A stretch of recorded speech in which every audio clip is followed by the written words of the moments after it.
All right. Thanks, Kirsty. Hi, everyone. Good morning from Madrid.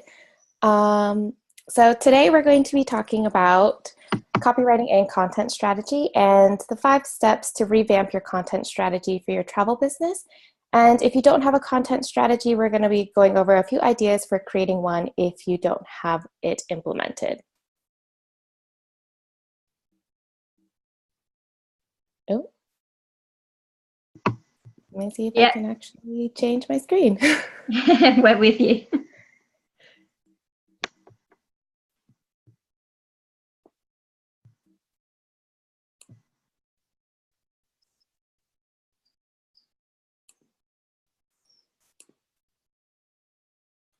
There we go. All right, what's on the agenda for today? So I'll be going over 5 main points. For example, why you need a content marketing strategy, content audit, what your audience really wants, using business goals to create content, and then finally creating a loyal community through content. The objectives for today are understanding how to better use content marketing for your travel biz. I just wrote biz as in business, utilizing audience data to create a content plan, developing your signature experience so clients can differentiate you in the online noise, and also creating goals for content to have intention and purpose. That's like the biggest one that I want everybody to walk away with, is that content definitely needs to have intention and purpose behind it to be successful. So before we get into all the nitty-gritty good stuff, I figured I would introduce myself. I'm Cassandra. I'm the creator of the Quirky Pineapple Studio. I work with creative souls in tourism and hospitality to craft words that get their businesses seen online and in person. And my passion has always been in cultivating experiences and connecting people. And my mission through the Quirky Pineapple Studio is to connect you to your community through content and experiences. A few fun facts, because it's not all business over here. I've moved to Madrid, Spain at the end of December 2017. I'm originally from Washington, D.C. I travel for connection, relationships, and of course, the food. And 3 of my dream destinations are New Zealand, Costa Rica, and Nepal. Don't ask me why. Those 3 destinations have just always called my attention, and I don't know. I'll make it there one day. So let's get started on point number 1. First point, why you need a content marketing strategy. Of course, I'm going to say that you need a content marketing strategy because that's what I focus on, but there are obvious reasons for why you should start implementing one if you don't have one already, or why you can start revamping the one that you already have. So, of course, before anybody books a tour, they have to find us online to book a tour, correct? And that means that you have to create an online experience for your clients. And to create an online experience for your clients starts with the content that you put out. This could be content that you have on your blog. This could be your newsletter. This could be social media. This could be videos. That's all the content that you're producing to ultimately attract your client and share with them what you can give them. The first thing people see before booking and buying, of course, is the content. So the videos that you share that show the destination, how you paint a picture through the words. These could be blog posts about top 10 things to do in X city, in X country, best times to visit, all of that stuff. All of that creates some sort of image and some sort of experience for a potential client to already see what you offer and see if this is a destination or a tour, for example, that they would be interested in. The second thing that I want everybody to keep in mind is that content can be used to warm up any type of traveler and inspire them. So more likely than not, and I can't see you all, but raise your hand if you are looking for some place to visit next and you immediately go to places like Google or Pinterest for travel inspiration, and you're scrolling through pictures or you're reading through blog posts and you're just trying to get an idea of what this place is going to be like. Either you're reading somebody else's opinion on it, seeing somebody's videos on it, and all that. Oh, I see people. Wow, I didn't even know that you could raise your hand in Zoom. Okay, cool. This is awesome. So good. When you do that, that's content that you're consuming to kind of warm you up to this destination. If you have two destinations in mind, and say you're coming to Madrid or Barcelona, people, of course, what I would do is I would go on Google, or I would go on Pinterest, or even Instagram nowadays, or YouTube, and just Google Madrid things to do, Barcelona things to do. And I say I only have a short weekend. I'm going to consume as much content as I can to see which place fits what I need right now. And that's how content can be used to warm up any type of traveler and inspire them to pick your destination first over maybe another destination if they can't pick or can't do two up at the same time, you know. And the third thing that I think is super important is that travel is a sensory experience. That means that we use all five of our senses while we're traveling. You know, we're using it to see a place, to smell all of the smells that you're walking down the street, all the good ones and all the bad ones, you know, the food market, the street after a crazy night party, you know.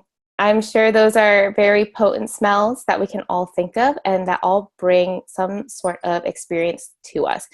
And even though we're sitting here listening and you're listening to me talk, and I'm talking about, okay, you're walking through a street market and you smell meat, you smell fresh fruits, you hear the blender.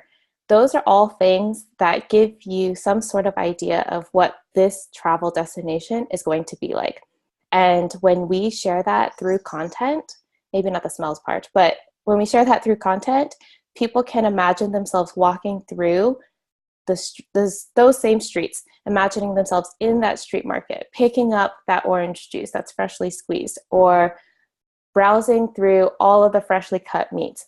That's an experience that can draw them in from the very beginning. And we can do that through online content. Does anybody have any questions so far? I know we're probably doing questions at the end, but if anybody has any questions, I'm going to open up the chat box and it'll just be on the side.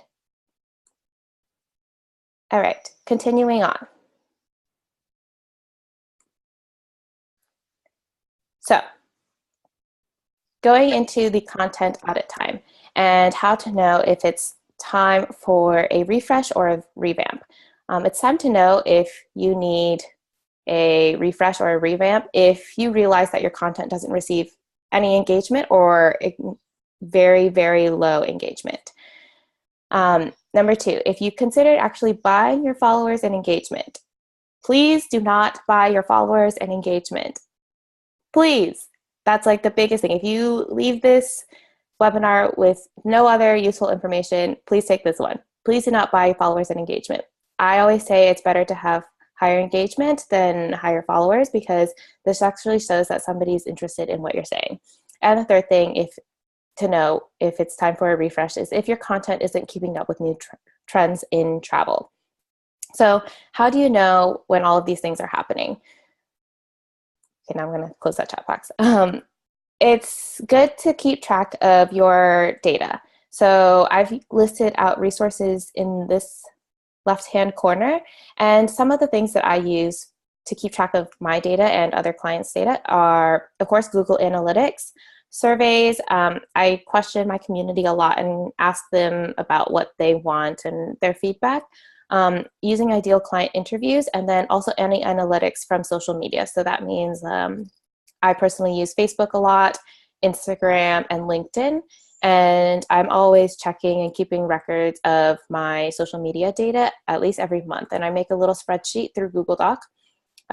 Super simple, very basic. And I record actually all of my data in there and kind of write down what posts work best or did work best in the past month and what posts did not work. And then I kind of read it from there. And that's something that you can also implement. It's very simple. You can just open up a Google spreadsheet and kind of just create your own idea and organize it by month. So from January down to December. Another thing that I wanted to mention is using a website called Social Bakers. I don't think it's free, and I'm just starting to use it as well, but it's a great resource to see what is trending in the content for any specific keywords that you want to use now. So I'm definitely not saying that you should copy other people's content. That is a no-no. But at least if you go onto Social Bakers and you type in things like tourism or travel, or say you're in the United States, and because I'm from Washington, D.C., I type in Washington, D.C. articles about travel. Now I can see what is actually trending, and that helps me know what is being searched on Google. And from there, I can use my own ideas and my own experience and, you know, what my travel business is, and use that to start creating content that I know people will start Googling. So these are the resources to use. I can also send a PDF version of this PowerPoint to Kirsty, and then she can send it out if she wants to everybody else. All right, moving on. Now, what your audience really wants. So this is kind of the basis for all good content, and it's creating content that your audience actually wants to learn about, wants to see, and wants to read. My biggest thing is that it's important to have client interviews, or even just have a survey sent out to ask them what they want, and continuously do it every 3 months. And maybe you aren't comfortable sending out a survey, but there are easy ways to do it and tie it into your copy for any social media post, just to say, what questions do you have about X destination? Or what questions do you have about this tour? Or what questions do you have about this lodging? Things like that. Very simple. You can tie it in, and as soon as you start getting comments back, that's when you just copy and paste them into a Google Doc, and you have them for reference for any future posts for cornerstone content that you want to write about. This is the easiest way to honestly answer your clients' questions and give them what they want, because they're looking for that specific information. The next point is providing inspiration and a taste, quote unquote, of the experience. So most people want to be able to imagine themselves living an experience, right? So if I am looking up travel information, I want to be able to imagine myself doing all those things. If I am looking up skydiving over something, and I am seeing that a lot of people actually look terrified and not enjoying the experience, I'm probably going to be thinking, maybe not for me. Also, if I'm seeing that there are no posts or any content answering any of my biggest questions, like, is this safe? How do I do this? How do I do that? Then that's what makes it difficult for me to actually imagine myself, you know, doing an activity like this, because there isn't enough information on it. So, you know, think about all of the top questions or the frequently asked questions that your client has involving your travel business or anything around your travel business, and start giving them a taste, quote unquote, of the experience, the safety, the fun things, the things that they probably didn't even realize that could connect it to your business.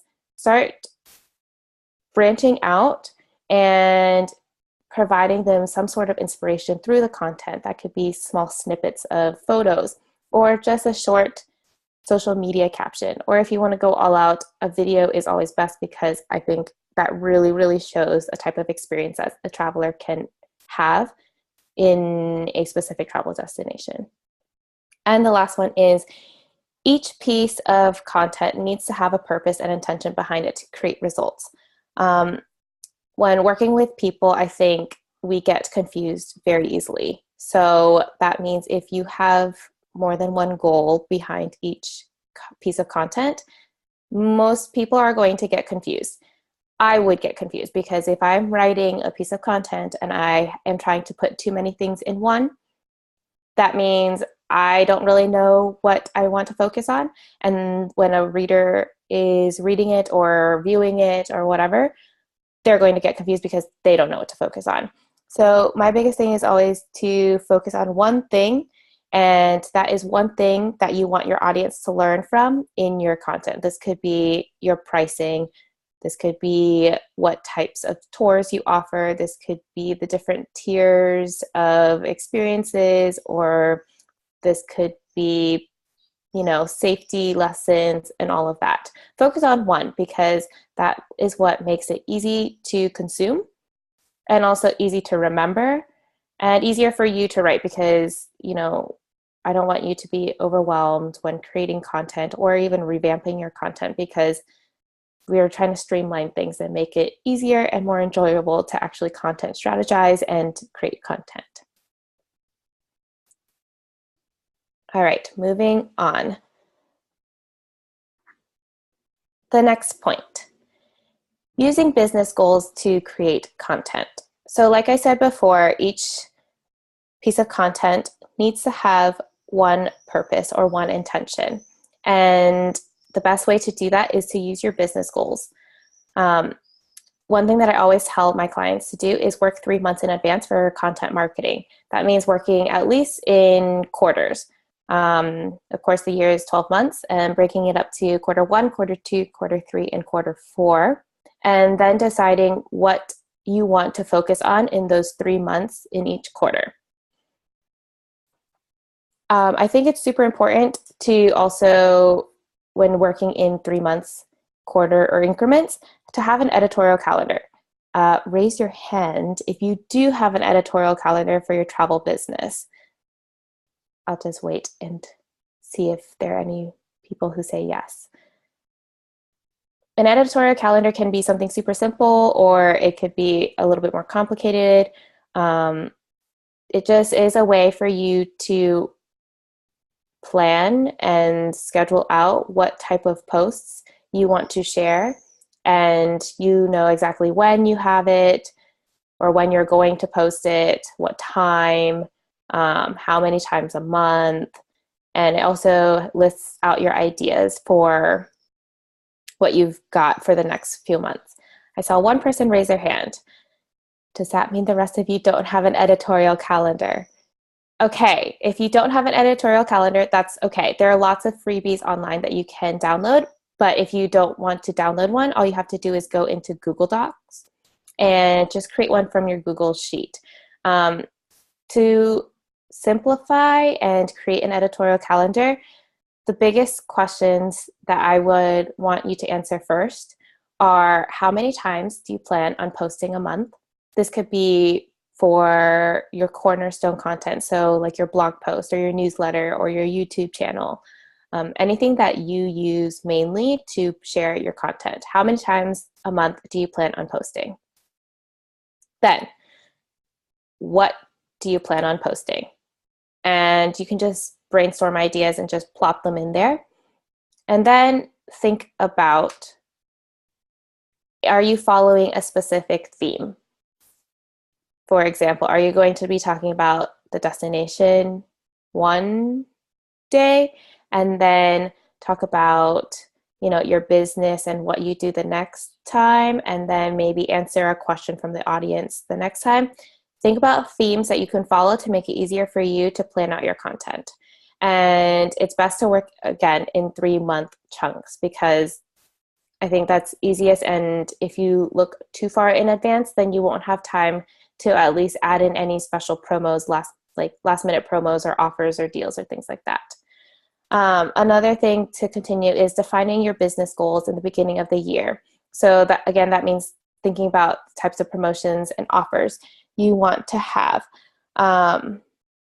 These will be like the main ones. For example, a lot of people do summer promotions, or a lot of people do spring break promotions, or a lot of people have Christmas holiday promotions. Those will be like your main offers, and define those first, because now you know exactly what your content will be wrapped around for the rest of the year.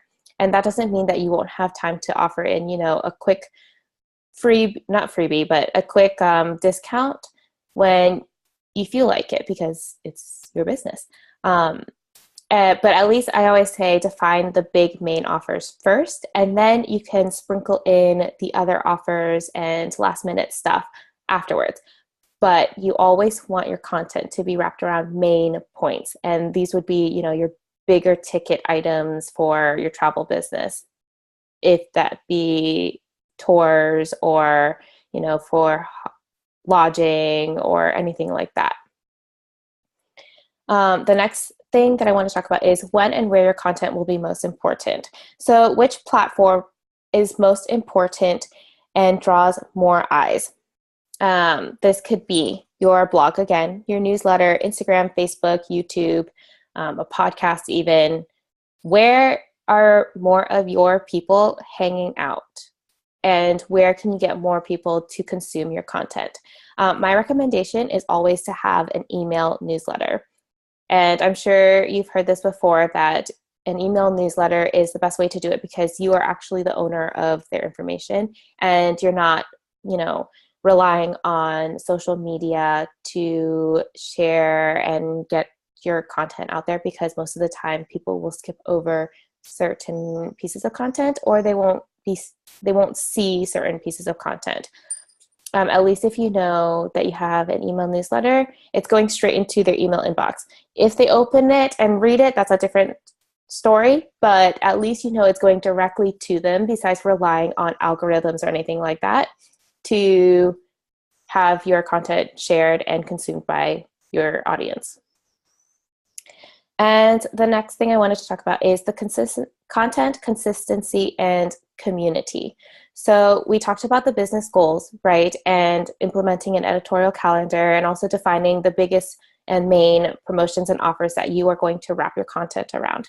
So now that we've defined what type of content, because it'll be wrapped around your main offers and main business goals, we'll talk about consistency. And this is where the editorial calendar comes in.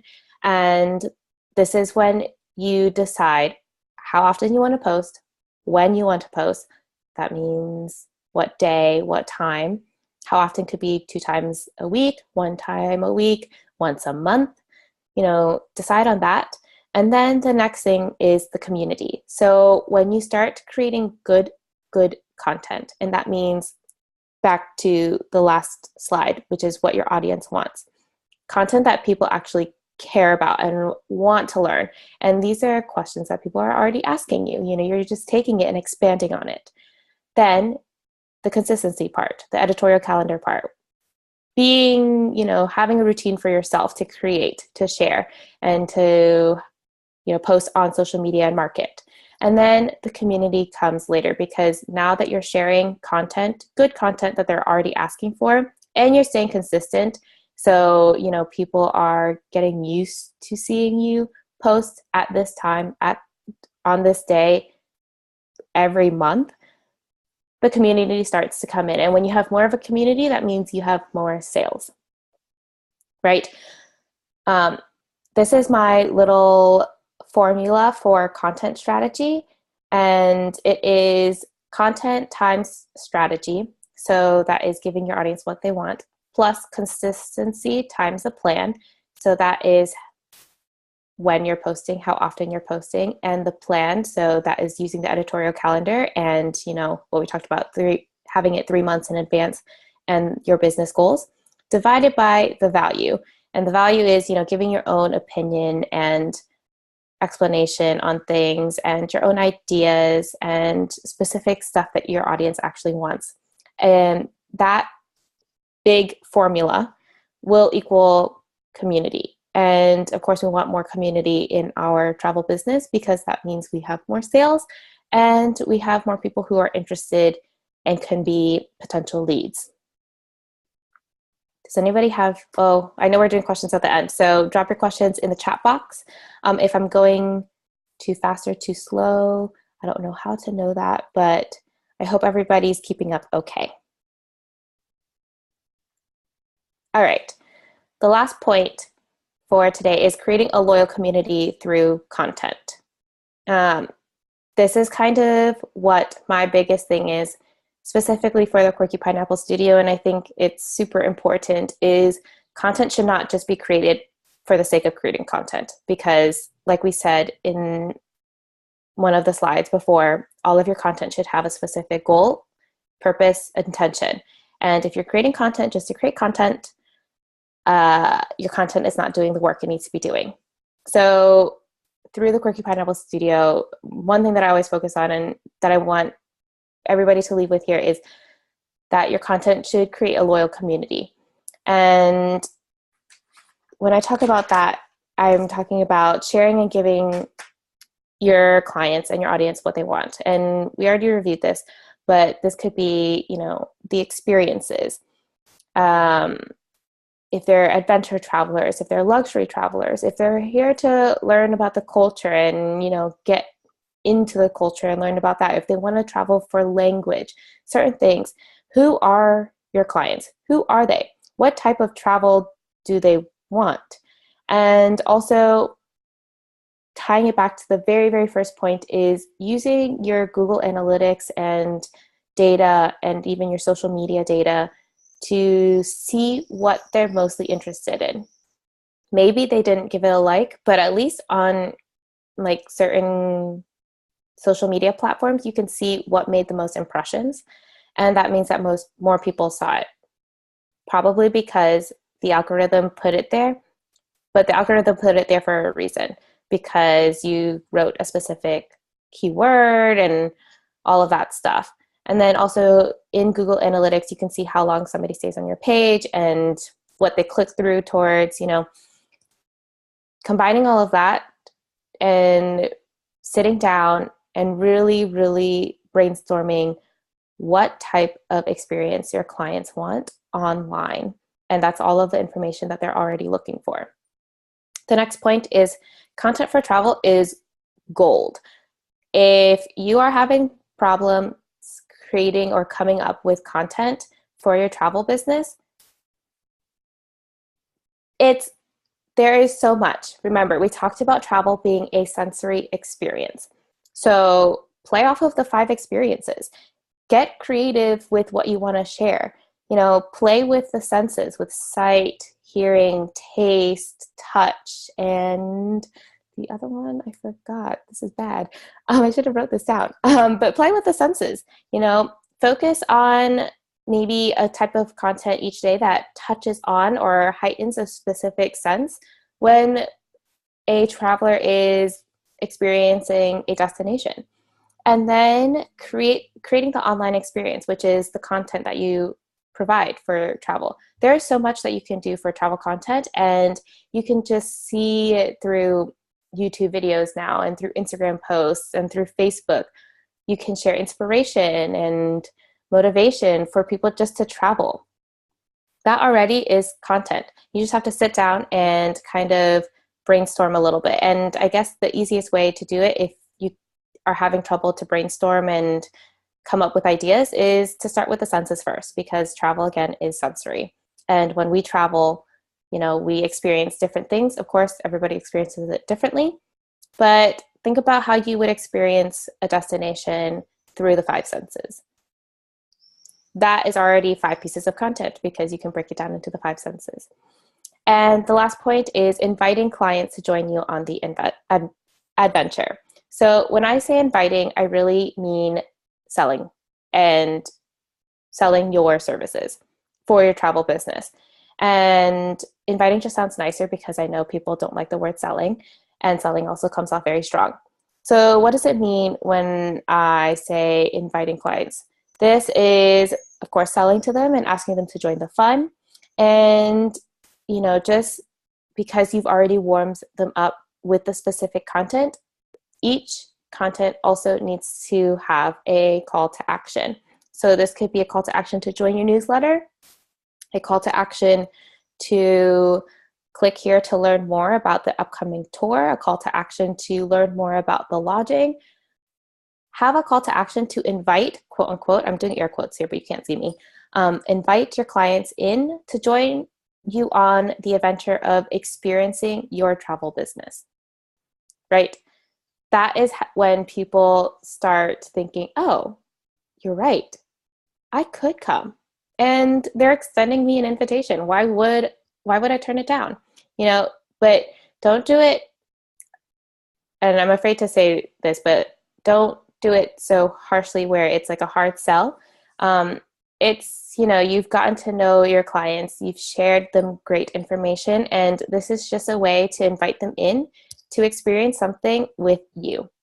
And that's how I always like to look at it, because of course, selling, quote unquote, doesn't sound good for some people and it kind of scares others. The word selling never sounds good to me. So I always like to say inviting clients in to join you on the adventure or joining in on the fun. All right, so that is the last point, and we're going to go into the conclusion now. Like I said, travel is sensory.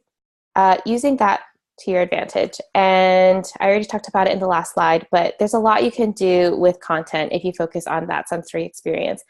You can focus on, the inspiration, the motivation, but you can also focus on the frequently asked questions like the safety stuff.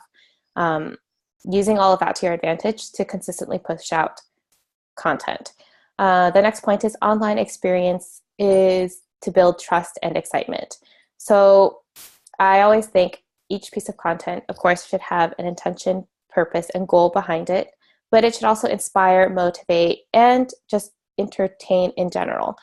Your audience and your clients are on a journey with you as soon as they interact with you online. And that could be online through your social media account, online through your website, online through anything. If somebody shared a post with them, that is when they interact with you first online before they book anything. So think about the online experience that you want to transmit before they even experience something with you in person. And of course, planning ahead is the key to any strategy. I said plan ahead here 1 year to 3 months. Focusing on 3 months at a time is easier and more consumable. I think it's super important to just, if you aren't already using an editorial calendar, to stay organized. And of course, when I say planning ahead 1 year to 3 months, we talked about like the promotions and the offers, the main things that you want to offer in your travel business. And also, it's huge to understand the peaks and lows in tourist season to make specific types of content. So I'm not sure if you all are part of like specific travel businesses to sell tours or like lodging, things like that. But if you are, and even if you're not, if you're another online digital marketer, understanding the peaks and lows in tourist season to make specific types of content. Because if you have a low season coming up, you want to have had specific content to push out before, and that content will ultimately help people book, quote unquote, during low season. So how can you combat the lows? Which is sharing your content early and inviting, again, your audience to come in and join the adventure with you or experience something with you. So this is why I always say plan in 3-month chunks, because when you start planning for the entire year, you don't give yourself room for, spontaneity and like wiggling around. The 3-month chunks are good, and it gives you a chance to kind of see what you have coming up the next 3 months. And of course, a pro tip that I always tell people is it is your responsibility to invite and host your community in their travel experience. You can start that by using the content you share. And my biggest belief is travel and hospitality go hand in hand. So, you need to be open, inviting, and welcoming in your content and online so that your clients and your audience feel welcome to join. And when I say join, I mean buy the tour or the adventure or the trip or the lodging that you offer.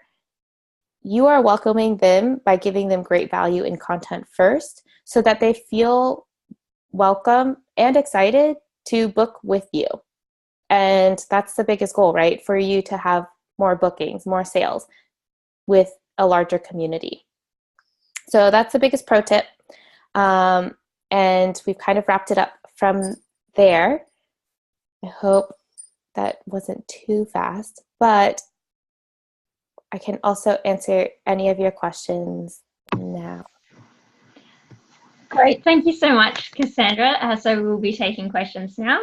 You can type any questions or comments you have into the chat box, or you can click to raise your hand, which I know some of you guys did before. And you can just do that by clicking on the participants button at the bottom of your screen. And from there, clicking to raise your hand over on the right.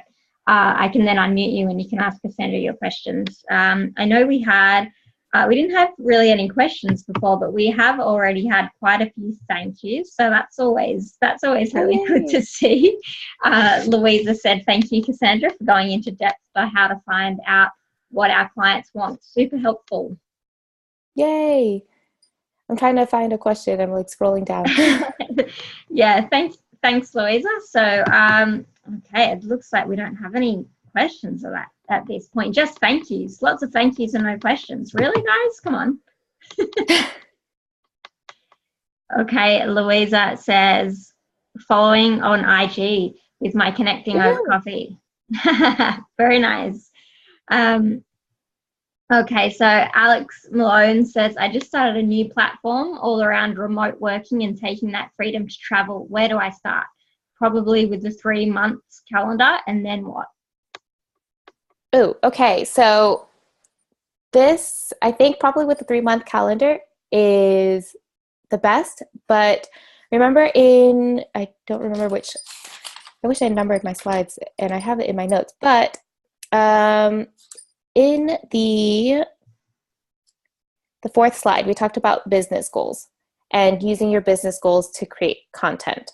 So while I do recommend using the 3-month calendar to start first, think about your business goals.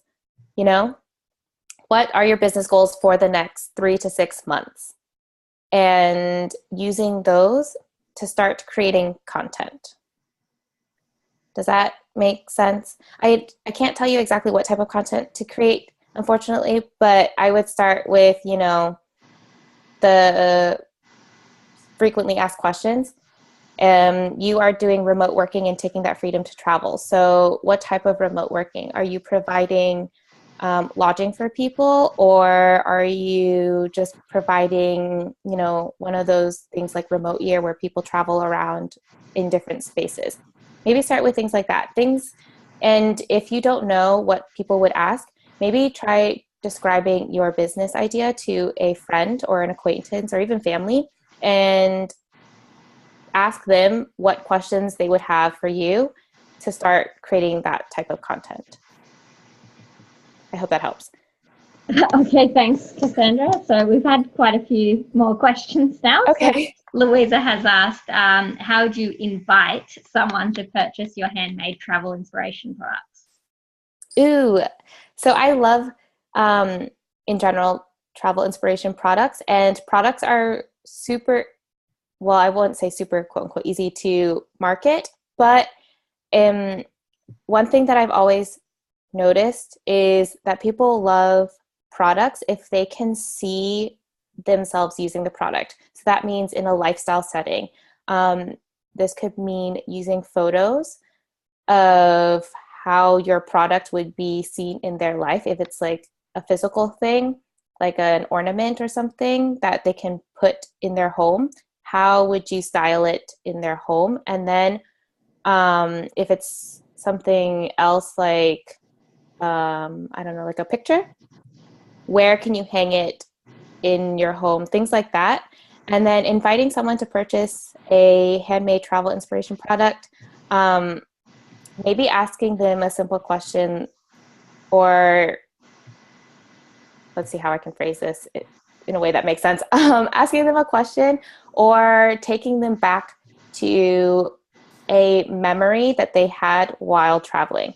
So I don't know what the product is exactly, but what if the product is, you know, a hand-painted map of Amsterdam, right? And mostly people who go to Amsterdam might be more inclined to buy this product.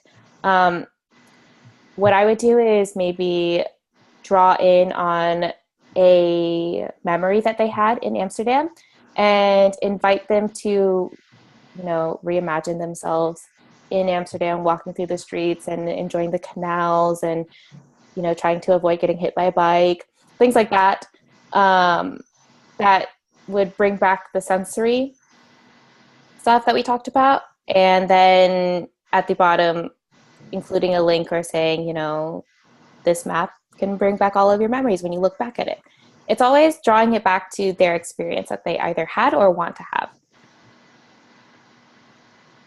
I hope that answered your question, Louisa. Fantastic. She said that it totally is a hand-painted map of Amsterdam and Paris and London. It's not really, is it, Louisa? That can't be true. Oh my gosh. Wow. My reader. Yeah, that's pretty amazing. So DL has asked, what is the benefit of using a newsletter instead of drip marketing campaign? Ooh, okay. So I think both are great, but a newsletter I always think is a little bit more personal because you can also give behind the scenes look at, what you're working on now in your business. Besides, drip marketing campaign is a little bit, more, I think, business related only. A newsletter, you can take it and make it your own. And like I said, you can share the behind the scenes, you can show them what's coming up, and you can start building that excitement for people who are maybe on the fence to get more interested in what you have to offer next. And then also, I think a newsletter is great because you can specifically ask your audience if they are interested in getting on a call with you for 15 minutes, and in exchange of their time, giving them a discount or something if you're comfortable, just to get their feedback, because they're the people who actually opted in and are really interested in what you have to say because they want you in their inbox every week or every 2 weeks or every day, however often you send an email newsletter. Does that make sense? I hope it does. I thought so. Okay. Angus has asked, I'm looking to pitch content creation to local companies that currently aren't doing a great job on social media. What would your advice be to convince businesses that they need to create better content? Oh, this is actually something that I'm struggling with too, because pitching to local businesses and telling them that they need better content, which I have done in my previous pitching days, I would not recommend telling them that they need better content because people get offended. But I think one way to do it is to actually just start a conversation with them and see what their business goals are for the next 3 to 6 months. And understand what they're looking for. If they're excited about their goals for the next 3 to 6 months, see if there's a way that you can talk to them about how their content can play a very important role in increasing XYZ, if that is one of their goals, or if one of their goals is to get more followers, or more engagement. Then you have something specific, because those are all things that content plays a very big part in. But never go in and say they need better content. Always say, you're doing a great job, maybe the best that they can at the moment, and you want to help them achieve their goals for the next blah blah blah time frame. Hope that helps. Definitely. I think Louisa has given some feedback to Angus in the chat there as well, good. If anyone's keen, and quite a few more thank you. So I think we've gotten to everybody's questions now. If we haven't, or if you're listening to this as a recording and it's not live, you can email Cassandra at hello@thequirkypineapple.com, or you can email myself at kirsty@travelmassive.com, and we'll get back to you. So that looks like it's probably all of the questions. So thanks everyone for joining, and thanks again, Cassandra, for putting together today's webinar for us. Before we go, I will say that we do have a bunch of new webinars up at the moment, so take a look and sign up for any you might be interested in. And thanks again, guys, and hopefully I'll see you at the next one. Thanks again so much, Cassandra. Thank you, everyone. Have a good day.